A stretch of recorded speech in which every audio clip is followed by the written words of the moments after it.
And we're back with more News Talk, Saga 960. Mark Petroni with you. So very glad you join us on this edition of the show.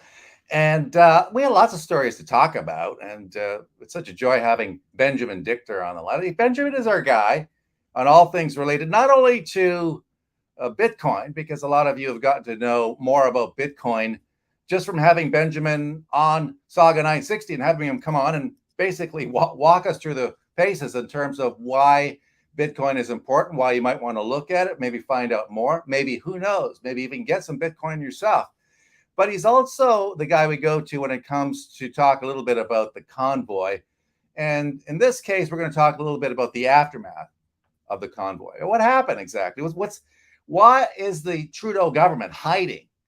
And what are they hiding when it comes to coming clean about why they imposed the Emergencies Act? And so let's bring Benjamin in. Benjamin, coming to us from the free state of Florida. You're still in Florida, right? I never quite know where you are. You're always moving around. Yeah, right now I'm in Florida. I'm here for another couple of weeks, and then I'm off to somewhere else. And I can't. Everybody's telling me how wonderful the weather is in Canada, and I don't know what to talk about. I'm spending 24 every day, but yeah, I'm still here. Well, you had Bitcoin Miami, which turned out to be a fantastic event. Got lots of play in terms of attention, and you had incredible guests on there. We talked a little bit about that. But I've got to ask you, because now, of course, there is word, and there was a story in the Globe and Mail, and that's another story in and of itself, because the Globe had a story about it, and then all of a sudden it seemed to have vanished. I don't know why Globe and Mail was so quick to remove that story from their main web portal. Maybe they brought it back. I don't know. Last time I checked, it wasn't there. But the idea that somehow the Trudeau cabinet, is going to claim that they have cabinet confidentiality when it comes to talking about why they imposed the Emergencies Act. We like to call it martial law, but I've been hearing from a lot of liberals saying, hey, it's not martial law. Don't call it that. Stop it. So anything that annoys liberals, I tend to do more of. But you've seen this story, the idea that somehow something was going on in cabinet that is not to be shared with the public. The problem is, and as well you know, is that when you impose the Emergencies Act, this is a first-time thing for Canada, and certainly for this government. You're supposed to have, within 60 days, some kind of a review as to why it happened in order to examine whether or not it was justified or not. And now we have the government under Justin Trudeau saying, wait a minute, we can't share this information with you at all, any of you. What do you make of this, Benjamin? Well, I think the first thing that's important is everybody should call it martial law. I've been calling it martial law the entire time I'm here. Why? Because it is so using this euphemism of the Emergency Measures Act, which I understand in Canada is accurate, but if you're not a Canadian and you're here in the United States, you have no idea what that means. But when I say to them, oh, it's martial law in Canada, like, oh, why'd that happen? So yeah, I think everybody should double and triple down and calling it martial law. Why do they not want to talk about it? Well, if I can be a little bit, spicy or divisive, what do you want to call it? Because all communists are cowards. They're all cowards. So they'll be the most aggressive, and they'll be the most adversarial in terms of their policies and attack other people. But as soon as anybody dares to push back and say, no, you've gone far enough, then they switch into I'm a victim mode. And that's why. So now they're in the no, we're victims. They just got to figure out a way to try to spin how Prime Minister Blackface Diversity Trudeau was a victim in all of this. Here it is. Ottawa cites cabinet confidentiality over its response to the truckers, to the convoy. Groups accusing the federal government of acting unlawfully by invoking a state of emergency when they say existing laws were more than enough to be able to handle it.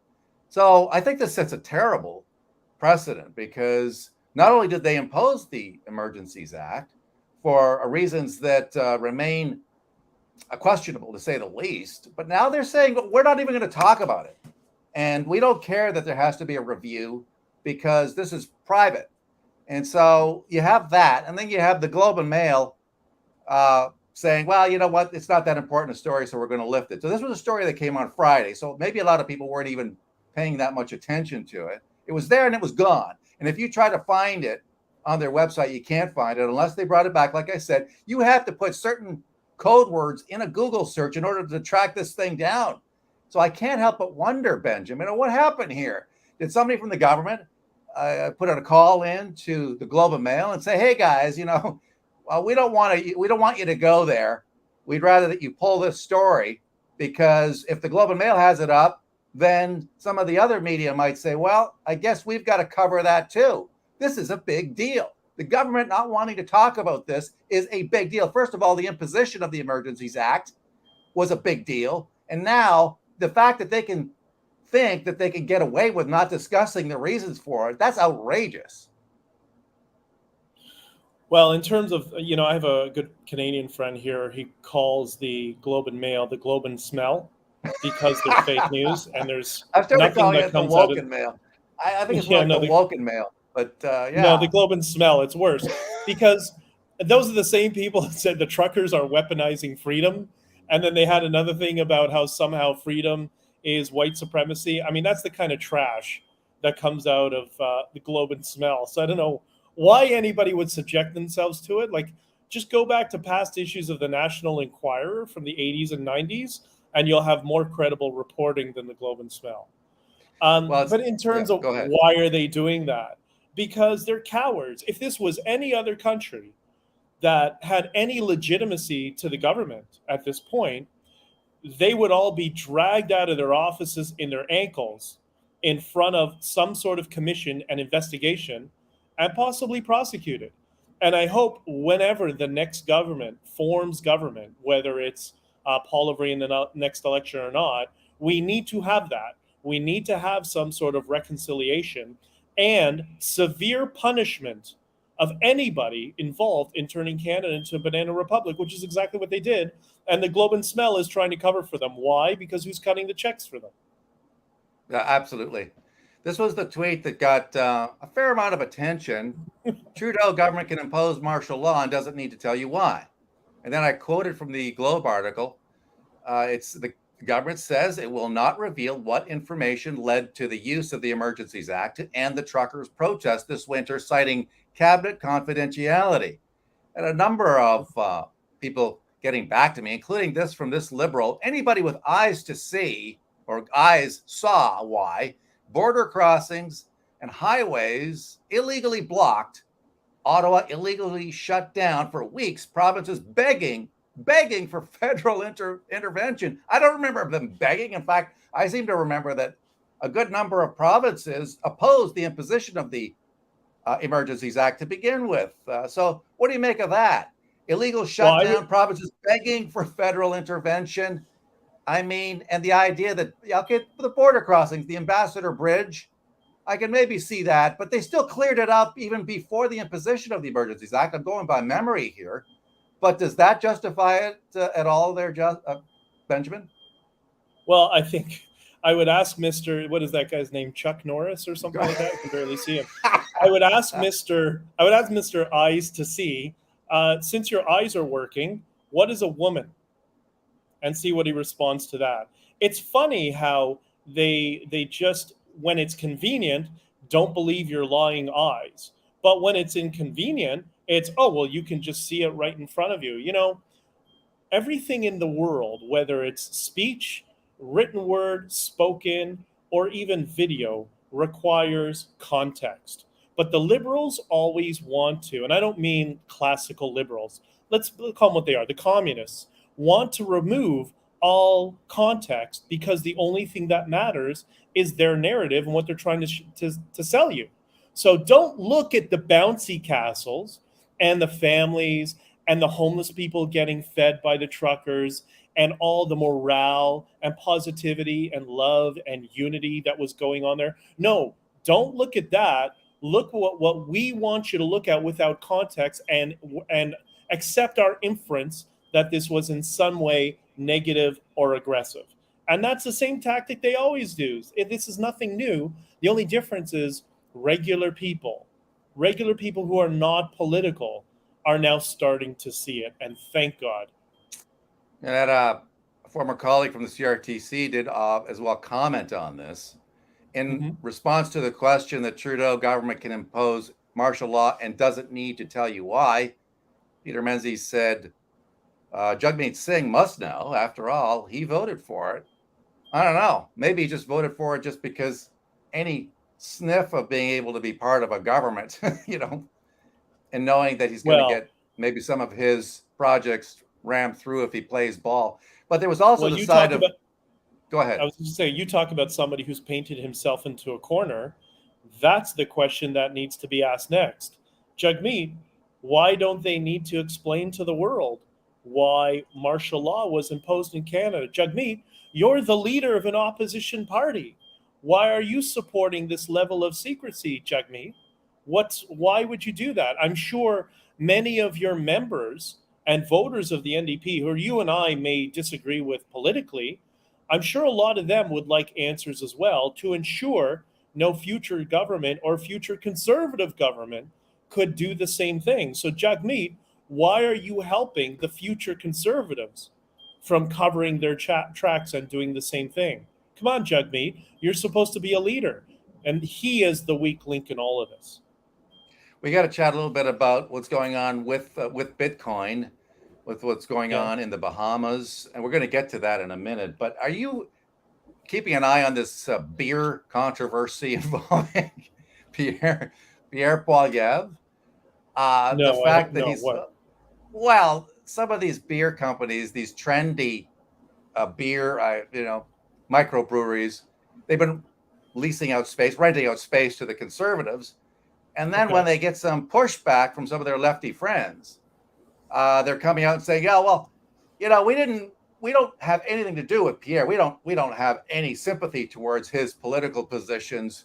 We don't have any association with Pierre Poilievre or his party." So all of a sudden, they seem to be okay with taking money from the Conservative Party of Canada as Poilievre goes across the country. But these woke beer peddlers are coming out and they're taking heat and then being forced to, in a cowardly way, distance themselves from Poilievre himself. It's a weird kind of dynamic, but to his credit, Poilievre has actually done a pretty good job in responding to that kind of pushback from the beer companies by coming out and saying it's pretty weak beer. By the way, guys, what you're doing is weak politics and it's also watered down beer. I just thought I'd run that past you. But I want to get Pat. Let's talk a little bit about what's going on with the Bahamas and Bitcoin, because you talked a little about CBDCs. All right, we've talked about that on your Twitter Spaces, and I think you're going to have another one fairly soon. And you've talked about the dangers of these things in terms of having people confuse those with Bitcoin. Can you talk a little bit about that? Yeah, the I see a lot of that from people on our end of the political spectrum who, for a long time, thought Bitcoin is controlled by the government, it's government surveillance, and all that sort of stuff. And it's the complete opposite. I mean, ultimately, blockchain technology could be used for surveillance, but Bitcoin in itself doesn't, because it's what's called pseudo anonymous. It doesn't have any names or identifiers associated with it, which is why it has that pseudo anonymous trait. But a CBDC, there's an article in the National Telegraph actually worth reading, called "Why Central Bank Digital Currencies (CBDCs) Are So Dangerous," because they are the exact opposite of a pseudo anonymous cryptocurrency, or sorry, they're the opposite of what Bitcoin is. They are a centralized, fully digital currency, meaning it's like you have your bank account at the Canadian government. So your bank account is now at the Bank of Canada. They can see all your money. So just like when TD and the various banks, TD, Scotia, all of them were, and I'm not unsympathetic that they felt that they were forced by the government to shut down people's accounts and their credit cards and their lines of credit and any means possible for them to transact, meaning it would starve them. Now, what the CBDC does is it gets rid of the middleman. The middleman. It gets rid of the bank, and without a middleman, that means the government can arbitrarily decide, "Hey, I don't like that guy Petroni. That guy Petroni's got a big mouth. So you know what we're gonna do? We're gonna cut off Guilty as charged. his Guilty as charged. that's right. We're going to cut off his currency supply. Or maybe what we'll do, we'll give him a warning and we'll give him 30 days and we'll make all of his money expire in 30 days. But if he behaves and starts saying nice things about the government, then we'll remove the 30-day expiration on his money. That's the amount of power, centralized power, that CBDCs will give to governments. And I'm not completely unsympathetic as to why governments are exploring it. Like there are a lot of issues that are coming down the pipeline in our world with our economy, most of which is caused by the government, by the way.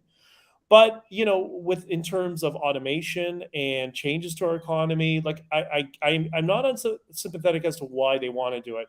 They feel as though it gives them instruments that allows them to immediately distribute money to those maybe who need. It immediately allows them to have a lower interest rate on people who perhaps can't afford a higher interest rate. But at the same time, it allows the government to target political classes that it doesn't like. So if you're part of the middle class or the wealthiest class, you don't pay your fair share. And remember, Christopher Friedland said we would like to unlock some of those reserves that are in people's bank accounts. Well, then Christopher Friedland can just say, well, those people in the middle class, they're only paying 2%. They're paying, I don't say 2% interest rate, because we know interest rates are going up. But for them, they should be paying 5% because they have more, and we have to give to those who are less fortunate. Yeah, it becomes a That's way what to CBDCs redistribute are. cash. Benjamin Dichter Yes. joining us on Saga 960. And we're talking a little bit about these instruments. I mean, you were involved, of course, in the freezing of cash or freezing of assets by the Well, government. I didn't freeze it. It wasn't me who did No, it. but the government, I was the government was recipient. doing it to you. You were the victimized. You and many Yes. of your colleagues were Yeah. attacked by the government. You think I should sue the government for that? Well, I think absolutely you should. But All right. if this becomes a reality, then any money that you might have that is in these CBDCs, then presumably would be easier for the government to freeze, right? I mean, if you're Bitcoin, Instantly. it's a lot harder for government to get a hold of your cash and freeze your assets than if they actually had direct control through these bank digital currencies, right? Central bank controlled digital currencies. This is, as you say, it eliminates the banks. It is a digital dollar that would be fully under the control of the central banks. That means the governments not only know how much you have, but they know what you're spending it on. And so that's why there's a danger here. Correct? Yes, and I speak to all the lefties in your audience who are listening, which we know there's all of zero. But no, you'd be assuming there were, surprised. You'd be surprised. Yeah, well, people in the media who want to attack you and the other communists, but that's it. But let's say, talking to the left, just remember this: the next time there's a Black Lives Matter protest, and you have a conservative government in power, and what are they going to be able to do? They're going to be able to turn off everybody's money. Protest over, done. And all those foreign entities as well that are meddling in Canadian politics, all of your money, done, shut down. So this is the can of worms that they're opening, and it's going to affect those who are pushing it most. So they better be careful what they wish for. And I do think, again, I'm not going to be unsympathetic. I understand that there are some legitimate problems that the government is trying to solve. But I think the solution is not going down the direction of CBDCs. I think the solution is the separation of state and money. That's where we need to go. And that is what Bitcoin could lead to, because it could lead to an ever-changing economy where we shift over to collateralized loans, where our debt burden that we have right now, which so much of it is uncollateralized, we can switch over to this more collateralized model, and it'll cause a lot more stability in the market over the long term.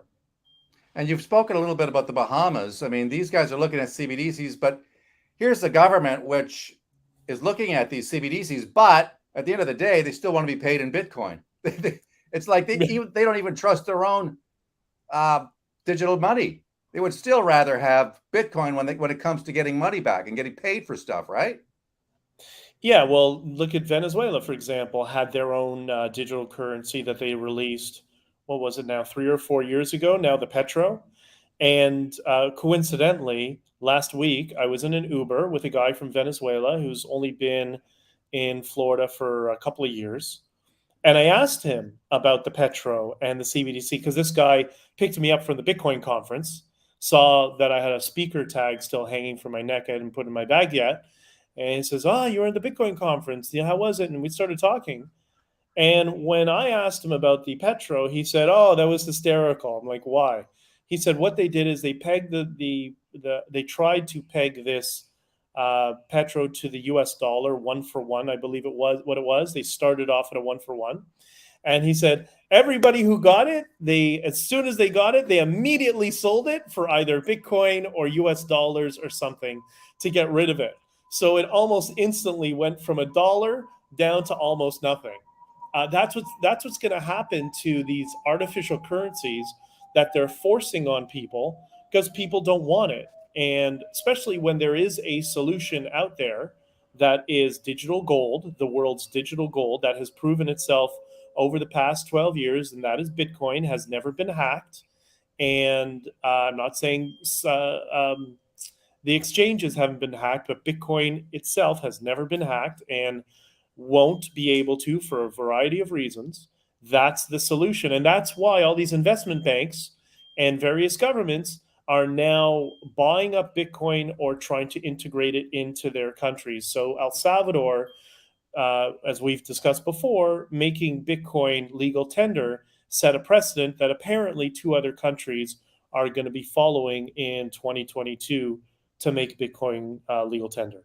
Interesting that when you posted this, a link to the story in the National Telegraph, it includes a picture of Klaus Schwab there. So obviously you see, you're, you're a obviously you Klaus Schwab see, fanboy. I know you are. Yeah. well, obviously there's a link here between what you say is well these central bank digital currencies and the World Economic Forum. Or less, you see this somehow as where the world is headed, along with digital IDs, of course. So can you talk a little bit, and of course, social credit scores, which we've been hearing so much about? That's a feature in China, as I understand it. But you see it Mhm. all coming together, don't you? I mean, even you don't have to be a conspiracy theorist to see that there seems to be a link between all these different things that are happening, and which certain people and a certain political movement seems to be pushing more and more. Correct? Yeah, Klaus Schwab, the guy, how did he put it? I will own everything and I will be happy. Isn't that the slogan I of think the world? that is But the exactly. guy's a I'm not sure psychopath. that's The guy's exactly what crazy. he said, but But I he's don't think that's. completely crazy. And I the think other he said person in you that will own picture, nothing. I think that yeah, was the well, deal. You will own nothing. oh, even better. Yeah, that's right. I don't want to own anything. We've been owning things for thousands of years, back to the Sumerian times. We invented writing just so we could keep track of who owns what. That's why we invented writing. Yet somehow we don't want to own everything. Like Klaus, you might want to go back for a few history lessons. And I love how in that picture they also put that other babushka, Christina, the communist who runs the IMF, who's trying to get the whole world to abandon US treasuries and move on to IMF SDRs. Whatever they want, you want the opposite. I think that's just a good way to look at it. Whatever they say is good is bad, and vice versa. Because one thing they don't want is they don't want you to have freedom. And what I've been trying to explain to people who are new to the Bitcoin space, and what we saw with the Freedom Convoy, is that's exactly what Bitcoin grants people. It gives them the freedom, or as Raoul Paul calls it, a life raft from this global financial system that is based on nothing and it's collapsing. Well, do you mind if I play a clip of Pierre Poilievre? Sure. Here's Pierre. He was actually asked about it. I mean, it is on topic here because somebody asked Pierre Yeah. Poilievre about any possible links he may have to the World Economic Forum. Do you mind if I play this for you? Yeah. Go ahead. Here we go. Right. I don't. The truth is, I don't know exactly why they put me there, but I did have my staff email them and ask them why it was there. The only explanation that they had that made any sense was that they republished an article of mine or something like that. So they had a publishing agreement with the paper, and I write a lot of articles in many papers. So that's the only explanation that they could give. Portion, not part of it. And you know what? The thing that makes me a little frustrated is that I'm the only guy that's spoken out against that organization. If you actually, well, there's a lot of BS on the internet, and if you look at my comments, I think everybody made very clear. Okay, so let's hear that last bit again. You know what? He says he's frustrated. A portion, not part of it. And you know what? The thing that makes me a little frustrated is that I'm the only guy that's spoken out against that organization. If you actually, well, there's a lot of BS on the internet, and if you look at my comments, I think everybody made very clear that I don't agree with the organization. I don't agree with his policy objectives. Okay, so there you go. So Pierre Poilievre was asked about it. He said, "I'm not part of that. In fact, I'm the only person really who's been openly critical of it." Does that give you much comfort?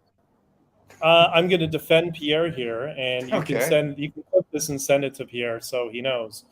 Klaus Schwab is not only a reptile, but he's a lying reptile. One of the things he says often, and recently said, "Oh, Vladimir Putin, he's part of our junior leaders," or whatever he said. He was part of the junior leaders thing that they tried to smear Pierre with. That is a lie, because, and this is not a defense of Vladimir Putin, I don't really care either way, but when in order to be part of the junior leaders of the World Economic Forum, you have to be below 38 years of age. During the period that Klaus, and maybe he's got dementia like Joe Biden, so whatever, but during that period where he suggested that Vladimir Putin was part of the World Economic Forum's Junior Leaders Program, he was actually 41 years old. So Vladimir Putin would not have been able to be part of the Junior Leaders Program. So, and also, I believe at that time, Putin was involved. He was either in intelligence or he already had a position in the government. He had other things on his plate.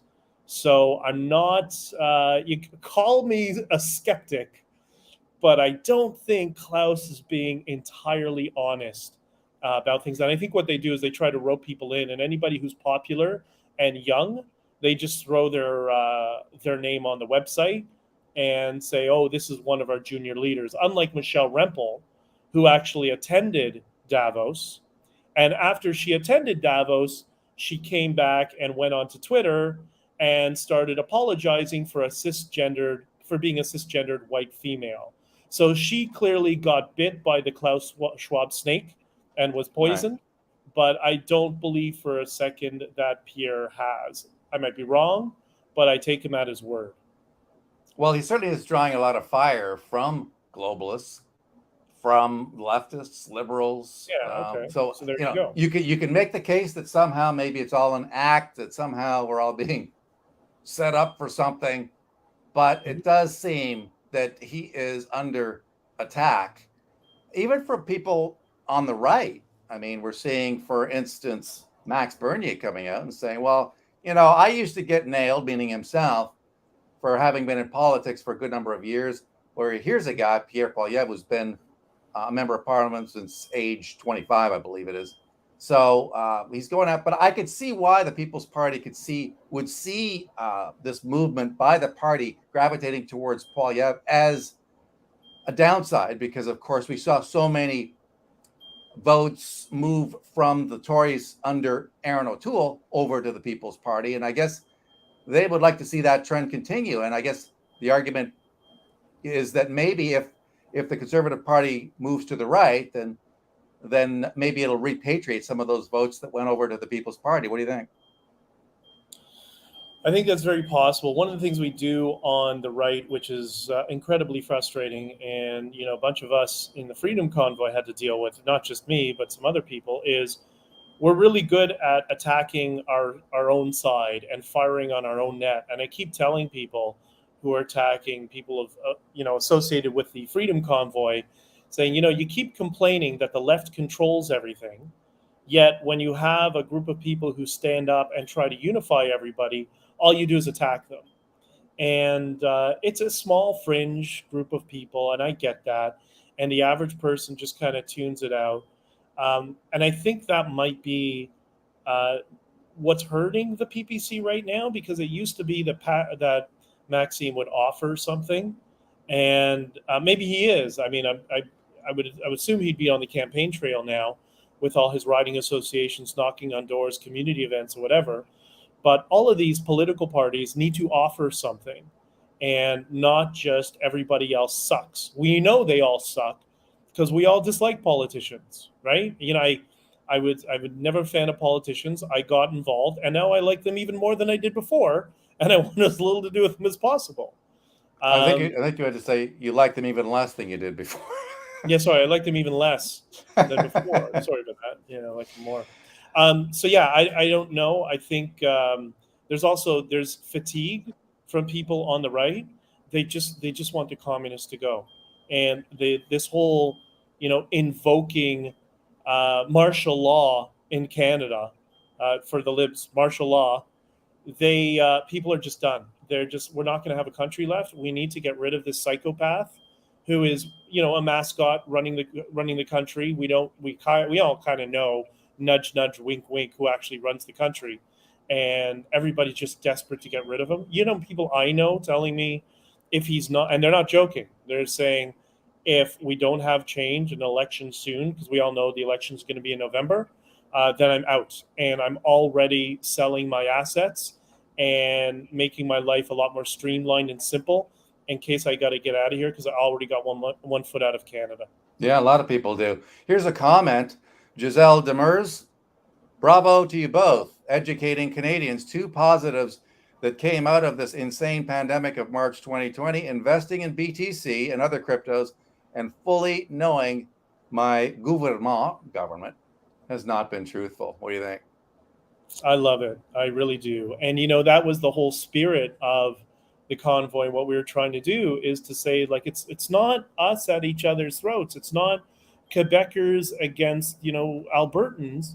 It's our governments, that the rest of us just want to be as free as possible.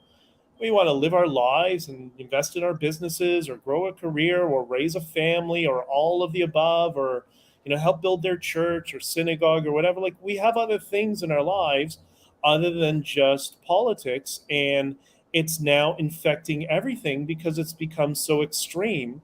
And the convoy was that opportunity for us all to have, like I said on stage, Trudeau's truck stop was the biggest block party in Canadian history. And I was on the phone with somebody earlier today telling me about all the friends that they made, and they're all getting together in, I think it's Perry Sound or Port Perry, somewhere in the mid or end of April. And they're all getting together for the first time, just to catch up and have a barbecue, like a whole big group of them, like 100 of them. And that's kind of the vibe that we were going for. So if we continue with that, then the authoritarian extremists, there are going to be no competition for those of us who just want to stick together. And even we have differences in political values. That's why I loved the Bitcoin conference. There were hard lefties, and there were hard libertarians and conservatives. Everybody was there.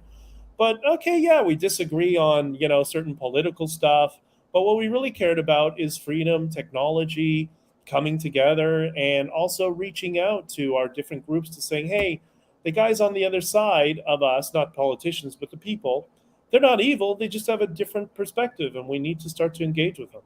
Exactly. Benjamin, thank you so much for coming on the show. Really appreciate this, as always. My pleasure, brother. We'll talk to you soon. Benjamin Dichter, BJ Dichter. All right, the National Telegraph.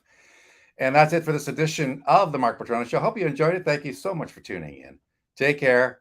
Bye-bye for now.